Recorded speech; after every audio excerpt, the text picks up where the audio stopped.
दुनिया भर में शांति, मानवाधिकार और वैश्विक स्थिरता के लिए काम करने वाला सबसे बड़ा संगठन यूएन यानी कि संयुक्त राष्ट्र इस वक्त अपने इतिहास के सबसे गंभीर फाइनेंशियल क्राइसिस से जूझ रहा है, क्योंकि मौजूदा हालात ऐसे हो चुके हैं कि संगठन के पास अपने एम्प्लॉयज को वेतन देने के लिए भी सफिशिएंट फंड्स नहीं बचे हैं। जी हाँ, दुनिया के अशांत क्षेत्रों में शांति सेना भेजना तो दूर की बात हो गई है। इस संकट ने कहीं ना कहीं संयुक्त राष्ट्र की क्रेडिबिलिटी, उसकी प्रभावशीलता और उसकी भविष्य की कार्यक्षमता पर कई बड़े सवाल खड़े कर दिए हैं।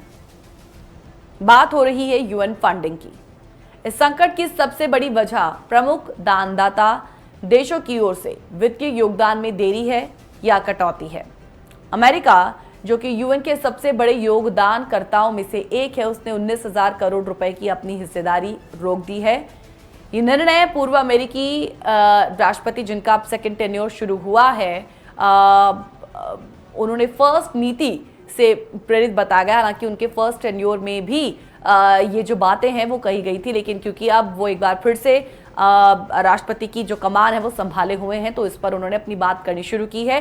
कुल मिलाकर इस वक्त वो अमेरिकी फर्स्ट नीति से लगातार इंस्पायर्ड हैं और इसी को लेकर ऐसे तमाम कदम जो है वो उनकी ओर से उठाए जा रहे हैं।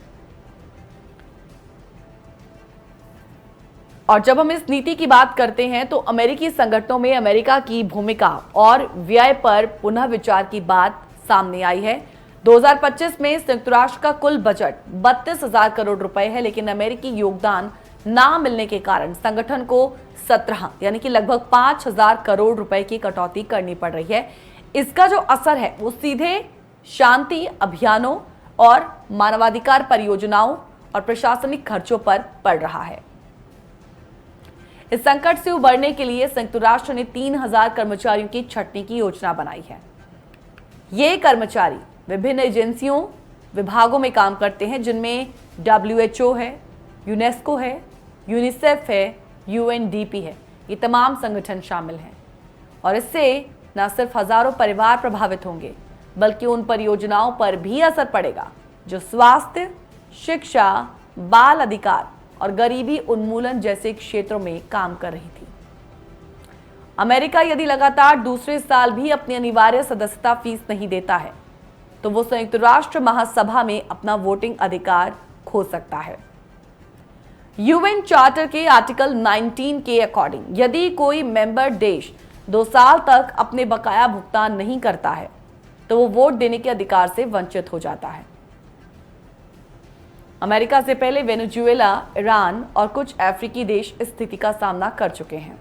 चीन, जो कि अब अमेरिका के बाद दूसरा सबसे बड़ा योगदानकर्ता बन चुका है, उसने भी अपनी हिस्सेदारी समय पर नहीं दी।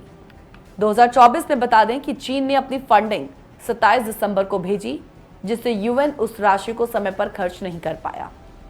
और रूल्स कहते हैं कि खर्च ना हो पाने का पर फंड वापस करना पड़ता है।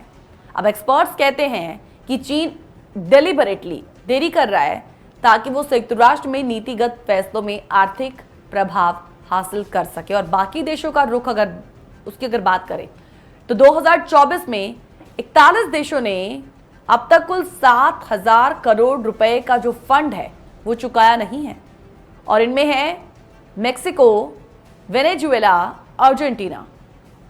2025 में अब तक 49 देशों ने समय पर भुगतान किया है, जो कि एक पॉजिटिव इंडिकेशन है, लेकिन यह संपूर्ण जरूरत का केवल एक हिस्सा भर है। और इस वित्तीय संकट का सीधा प्रभाव उन प्लानिंग्स पर पड़ रहा है जो गरीबी, क्लाइमेट कंडीशंस, महिला सशक्तिकरण और हेल्थ सर्विसेज से जुड़ा हुआ है।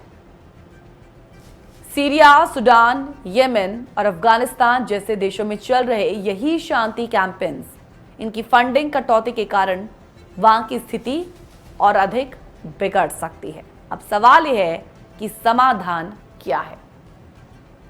इस संकट से उबरने के लिए कुछ सुझाव सामने आए हैं, जैसे कि वित्तीय संरचना में सुधार।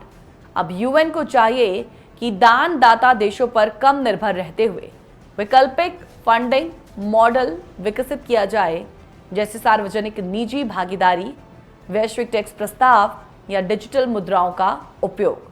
दूसरा समाधान, दानदाताओं पर जवाबदेही तय की जाए।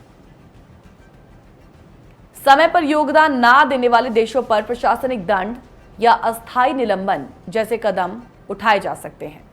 तीसरा समाधान हो सकता है स्थायी निधि निर्माण।